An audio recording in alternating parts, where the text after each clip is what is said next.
Life has a way of cornering us in moments where hope feels fragile and tomorrow seems uncertain. You may be standing in the ashes of a dream, the ruins of relationships, or the debris of failures that whisper, "It's over." Yet, I tell you today with boldness, your story is not finished. The very ground where defeat has mocked you is about to become the platform of God's greatest display in your life. Throughout history, God has specialized in turning the impossible into the inevitable. What appeared as the Red Sea, an uncrossable barrier, became a pathway of deliverance. What looked like a sealed tomb became the birthplace of resurrection power. And what seems like your darkest season is, in truth, the hidden womb of your comeback. Do not measure your future by the weight of your present pain. The author of eternity has already written the final chapter, and it ends in victory. The same hand that flung galaxies into orbit is reaching into your situation now. Watch carefully, for when he moves, he does so with precision, power, and purpose. Your comeback is going to be epic. Watch God move. The setbacks you have endured are not random detours, nor are they evidence of divine neglect. They are, in truth, carefully permitted seasons that serve a greater purpose than you can presently see. Every disappointment, every loss, every door that seemed to slam shut has been part of a setup for something far greater. When you feel cornered, when the walls close in, and when the weight of failure presses heavily upon your shoulders, that is often the moment heaven is quietly rearranging the battlefield. What looks like defeat from the perspective of human eyes is, in fact, the staging ground for God's greater glory. Think about the lives of those who came before you in the pages of Scripture. Joseph's betrayal at the hands of his brothers, his years in a dungeon for a crime he did not commit, looked like a wasted life. Yet every moment in that prison was positioning him for the palace. David was chased through caves, hunted by a jealous king, forced into hiding, yet those very years of obscurity trained his hands for war and his heart for worship. The cross itself was the ultimate setback, a lifeless body sealed in a tomb, yet it became the setup for the resurrection that changed history forever. This is the paradox of divine providence. God does his most profound work in the shadows of our setbacks. He is not surprised by the twists and turns in your story. The roadblocks you face are not interruptions to his plan. They are integral parts of it. What you call a delay, heaven calls preparation. What you interpret as rejection may actually be redirection. The silence that unnerves you may be the stillness before the storm of blessing. It is in these moments that faith is stretched beyond comfort. We are tempted to conclude that God has abandoned us or that his promises have expired. But the truth is, faith is not forged in ease. It is tempered in fire. If you never faced setbacks, you would never discover the resilience of hope, the strength of prayer, or the faithfulness of God in the midnight hours. The setup hidden in your setback is that you are being made ready to carry what you could not have held before. So lift your eyes from the dust of disappointment and fix them on the one who declares the end from the beginning. He knows how to turn famine into feasting, sorrow into joy, and ashes into beauty. When the dust settles, your setback will not be your ending, but your launching point. The deeper the valley, the higher the mountain of glory he intends to raise you to. You may not yet see it, but every step backward is a divine setup for a greater leap forward. Trust him, for your comeback has already begun in the unseen. When you take a step back and truly examine your life, you begin to see that nothing is wasted. What seemed like chaos at the time was not outside the grasp of God's sovereign hand. He is not a passive observer of your circumstances. He is the master orchestrator, weaving every detail together into a tapestry that reveals his glory and your ultimate good. Even the moments that left you broken, the betrayals that cut you deeply, and the mistakes you wish you could erase are all raw materials in his divine workshop. Nothing escapes his oversight, and nothing is beyond his ability to redeem. The enemy thrives on convincing you that your pain is purposeless, that the shattered pieces of your past disqualify you from a meaningful future. But the very opposite is true. The sovereignty of God means that even the darkest schemes of the enemy are limited, contained, and ultimately overridden by the purposes of heaven. Joseph said to his brothers, "You meant evil against me, but God meant it for good." That wasn't poetic optimism, it was a declaration of reality. Evil had intent, but God's orchestration had supremacy. Think of how often in Scripture the plans of men collided with the purposes of God, and yet his purposes prevailed. Pharaoh's hardened heart became the stage for plagues that revealed the power of the Almighty. Haman's plot to annihilate the Jews in the days of Esther turned into a national deliverance. Even Judas's betrayal, a move seemingly orchestrated by darkness, was woven into the plan that led to the redemption of humanity. The thread running through each story is this: God never loses control, and his orchestration is far greater than the opposition. This should change the way you interpret your own journey. That business deal that collapsed, that relationship that ended, that opportunity that slipped through your fingers, none of it was outside of his orchestration. If you could step into his perspective for even a moment, you would see that the roadblocks were not random, but reroutes, ensuring you arrived at the destination he appointed. Sovereignty means he not only knows the end from the beginning, but also controls the journey in between. The challenge is that orchestration is often invisible until it unfolds. We rarely recognize God's hand while we are in the thick of confusion. Only when we look back do we marvel at how the pieces fit together. Faith, then, is trusting that the unseen conductor is arranging the symphony of your life even when you can only hear dissonance. The notes may clash in the moment, but the melody of redemption is forming. So do not despise where you are. Do not curse the process or believe the lie that you have been forsaken. The same God who orchestrates galaxies, who balances the seas and commands the stars, is orchestrating your steps.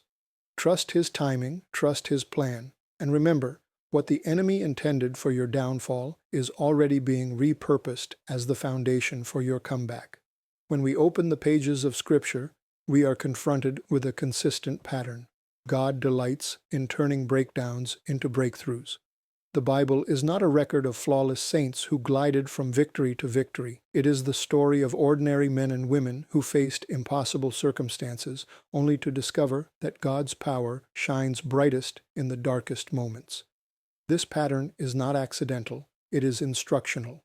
It reveals how God operates and why we should never interpret a moment of failure as the final word. Consider the Israelites trapped between Pharaoh's army and the Red Sea. By every human calculation, they were finished, yet the waters that symbolized their doom became the very avenue of their deliverance. Think about Daniel thrown into the lion's den. What should have been his grave became the stage for God's glory. Then there is the widow of Zarephath, whose last handful of flour and oil seemed destined to mark her end, until God multiplied her resources and sustained her household through famine. Each of these accounts reminds us that divine intervention is often born at the point of desperation. The greatest illustration, of course, is the cross. From the perspective of the disciples, the crucifixion was an unimaginable collapse of all hope. Their teacher was gone, their dreams shattered, and their future uncertain. Yet what they saw as the ultimate breakdown was, in reality, the most significant breakthrough in history. Through that moment of apparent defeat came resurrection, redemption, and reconciliation with God. If the cross teaches us anything, it is that appearances are deceiving, and God always has the final move. This biblical pattern is not confined to history. It continues in our lives today. Every breakdown you encounter is pregnant with the potential of breakthrough, not because of your strength or ingenuity, but because of God's intervention. What looks like a detour may actually be the path he always intended. What feels like abandonment may be the place where his presence is most powerfully revealed. He writes stories that confound human logic, so that when deliverance comes, there is no doubt about who deserves the glory. It is also important to notice that God does not always remove the challenge immediately. Sometimes he sustains in the fire rather than extinguishing it, just as he did with Shadrach, Meshach, and Abednego. Sometimes he calms the servant instead of calming the storm. This is not because he is absent, but because he is revealing his sufficiency in ways we could never grasp without the trial. The pattern of Scripture is meant to teach us that the breakdown is never final unless we surrender to despair. So when your circumstances seem bleak, align your perspective with the testimony of Scripture. Remember that you stand in a long line of people who discovered the faithfulness of God in their lowest moments. The same God who opened seas, silenced lions, multiplied provision, and raised the dead is the God who is writing your story. Your breakdown is not your ending. It is the doorway to your breakthrough. Hardship has a way of stripping away illusions and forcing us to confront what truly lies within us. When trials arrive, they are rarely comfortable and often painful, yet they serve a purpose far greater than our immediate relief. Just as gold is refined through fire, so faith is refined through adversity. Seasons of difficulty are not signs of divine abandonment. They are evidence that you are being prepared, strengthened, and purified for an assignment that demands greater capacity than you presently carry. Without pressure, faith remains theoretical. Under pressure, faith becomes living, breathing, and unshakable. Think of Abraham, called to wait decades for the fulfillment of God's promise. Every year of barrenness was a test of trust, and through that, waiting, his faith matured. Consider Job, who lost everything yet declared, "Though he slay me, yet will I trust him." His suffering unveiled a depth of reliance that ease could never produce. Even Peter, whose denial of Christ seemed like a devastating failure, was later restored and became a pillar of the early church. Each of these lives demonstrates that hardship has a refining power, chiseling away pride, dependence on self, and false securities until only faith in God remains. We often pray for strength, courage, or deeper intimacy with God, but seldom do we realize that the answers to those prayers often come wrapped in trials. Faith does not grow in the comfort zone. It grows in the crucible of testing. A soldier is not prepared for battle by lounging in safety, but by enduring rigorous training. In the same way, God allows the storms not to destroy us, but to condition us. What feels like breaking is often strengthening in disguise. The very tears you cry in private are watering the soil for future fruitfulness. There is also a humbling element in refinement. Trials remind us of our limits and redirect our gaze to the limitless power of God. When we come to the end of ourselves, we discover the beginning of His sufficiency. Paul wrote of a thorn in his flesh that would not leave him, and through it he learned that God's grace was enough and that power is perfected in weakness. Had Paul lived without that refining experience, his ministry may have leaned on self-reliance. Instead, it became infused with divine strength. This refining is not wasted. It equips you to comfort others with the same comfort you have received. It deepens compassion, widens perspective, and gives your testimony credibility. When you stand before someone walking through a valley, your words carry weight, not because of theory, but because of what you have endured. Refinement transforms scars into sources of healing for others. So when the heat of trial presses close, do not despise it. See it for what it is, preparation. The fire is not meant to consume you, but to purify you. On the other side of this season, you will find that your faith is not only intact, but stronger. Steadier and radiant with the evidence that God has been with you through it all. God does not work according to human logic, nor does He conform to the expectations of men. If He did, then His power could be predicted, contained, and explained away. Instead, He delights in moving in ways that take us by surprise, reminding us that His wisdom is higher than ours, and His strategies defy earthly calculations. The element of surprise is not a flaw in His plan. It is often the very proof that His hand is at work. When deliverance comes from an angle no one anticipated, there can be no question of who deserves the glory. Think about how Jericho's walls fell. Military strategy would have suggested battering rams, ladders, or siege weapons, yet God instructed His people to march in silence for days and then lift up a shout. To human reasoning, it seemed absurd, but the walls crumbled in obedience to His word. Consider Gideon, who went into battle with only 300 men after God deliberately reduced his army. By human terms, it was suicide. By divine design, it was victory. Even the incarnation itself was unexpected. The Messiah came not as a conquering king with armies at His side, but as a humble child laid in a manger. God often works through the element of surprise because it forces us to release control. When the solution is predictable, we lean on our understanding. When the solution is unimaginable, we are left with no option but to acknowledge His sovereignty. The surprise is a safeguard against pride and a guarantee that all eyes turn toward Him. It is the sudden phone call that opens a door you thought was shut forever, the unexpected favor that shifts circumstances in your direction, or the unexplainable peace that steadies your heart when chaos surrounds you. These divine surprises often arrive at the very brink of despair. Just when the widow was preparing her last meal, provision appeared. Just when the disciples were drowning in the storm, Jesus spoke to the wind and waves. Just when Lazarus had been in the tomb 4 days, the voice of resurrection called him out. This pattern tells us that delay is not denial. It is often the setup for a greater demonstration of God's ability to shock us with His goodness. The challenge for us is to remain expectant even when the outcome seems sealed. We tend to write the script of how God should act and when He should intervene, but He often tears up our drafts and replaces them with something far better than we could have imagined. The key is to live with open hands, trusting that His surprises are not meant to confuse, but to confirm that He is Lord. So do not despair when the situation looks impossible. That impossibility may be the perfect stage for God to display His brilliance in a way no one saw coming. When He moves, it will defy the odds, silence the critics, and leave no doubt that the comeback was not your doing, but His alone. When God moves in your life, He rarely does so in a way that remains hidden. His intention is not only to restore you, but to make your story a living testimony of His power. What He does privately in your heart eventually manifests publicly so that others might witness His greatness. Your comeback is not simply about your healing, your restoration, or your breakthrough. It is about displaying the glory of God so clearly that no one around you can deny His hand upon you. Consider the story of the man born blind in John 9. The disciples asked why he was blind. Was it his sin or his parents' sin? Jesus responded that it was neither, but that the works of God might be displayed in him.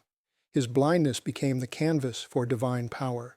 When Jesus restored his sight, the entire community had to grapple with the undeniable evidence that God had acted. In the same way, the very places in your life where you feel most broken may one day become the loudest proclamations of God's glory. This is why your restoration will not be quiet. When God elevated Joseph from the dungeon to the palace, it was not done in secrecy. Pharaoh himself recognized the Spirit of God in Joseph. When Daniel was delivered from the lion's den, it was not a private miracle. The decree went out across the empire that the God of Daniel was to be feared and honored. Even the resurrection of Christ was not confined to a small group of followers. It became the spark that ignited a movement across nations and centuries. God uses public displays because they turn personal victories into communal testimonies. Your life is meant to be a signpost pointing others toward Him. The very people who witnessed your struggle, who perhaps even mocked your fall, will also witness the power of your comeback. And when they see the transformation, it will force them to confront the reality that no human effort could have accomplished what God has done. Your testimony will carry weight not because of eloquence, but because of authenticity. People cannot argue with evidence they can see with their own eyes. This should shift the way you interpret your season of waiting. Instead of asking, "Why me?" begin to ask, "What will others see of God through me?" Perhaps the reason your breakthrough has taken longer than you hoped is because God is aligning the audience that needs to witness it. Perhaps your restoration will inspire someone else to hold on, to trust longer, and to believe deeper. The public display of His power through you may be the catalyst for faith in someone else's life. So do not be ashamed of your scars or your story. They are the very places where His glory will shine brightest. When God raises you up, it will not be to spotlight you, but to spotlight Himself through you. Your comeback is going to be seen, and through it many will come to know the reality of the God who restores. Victory is not a vague hope reserved for the fortunate few. It is the guaranteed outcome for those whose lives are anchored in God's promises. The assurance of victory is woven into the very fabric of His Word. From Genesis to Revelation, the narrative is clear. God's people may be pressed, but they are never crushed. They may be struck down, but they are never destroyed. They may walk through the fire, but they will not be consumed. The reason is simple. If God has authored the story, He will also complete it. What He begins, He finishes, and what He declares, He fulfills. This assurance is not rooted in your strength, your wisdom, or your resources. Left to ourselves, defeat would be inevitable. But victory is secured because it rests on His character, His covenant, and His power. The same God who promised Abraham descendants as numerous as the stars, who brought Israel out of Egypt with a mighty hand, and who raised Christ from the dead, has bound Himself to you. His word is not fragile, nor is His arm too short to save. The God who cannot lie has already written the conclusion, and it ends in triumph. This assurance should transform the way you face battles. Instead of shrinking back in fear, you can step forward in confidence, knowing the outcome is already decided. David ran toward Goliath, not because he trusted his sling, but because he trusted his God. Paul endured shipwrecks, beatings, and imprisonments, not because he enjoyed suffering, but because he knew that nothing could separate him from the love of Christ. Their boldness came from certainty, and that certainty is available to you as well. It is important to remember that victory does not always look like immediate escape or instant relief. Sometimes it takes the form of endurance, the ability to keep standing when everything inside you screams to quit. Sometimes it looks like peace in the storm rather than the removal of the storm. Yet every form of victory, whether dramatic or quiet, carries the same message. God is with you, and because He is with you, you cannot ultimately lose. Even death itself, the greatest enemy, has been swallowed up in triumph through the resurrection. This means your present struggle is not permanent. The valley you are walking through is not your final address. The tears you sow today will reap a harvest of joy tomorrow. The promise of victory ensures that nothing you are enduring is wasted, and nothing the enemy's schemes can derail God's plan. You may feel surrounded, but the truth is that you are upheld by unseen hands. So hold fast to the assurance of victory. Let it steady your heart, fuel your prayers, and embolden your steps. You are not walking toward defeat. You are walking toward fulfillment. The God who has never lost a battle will not start with you. Your comeback is not a possibility. It is a certainty. And when it arrives, it will echo with the undeniable declaration, "Victory belongs to the Lord."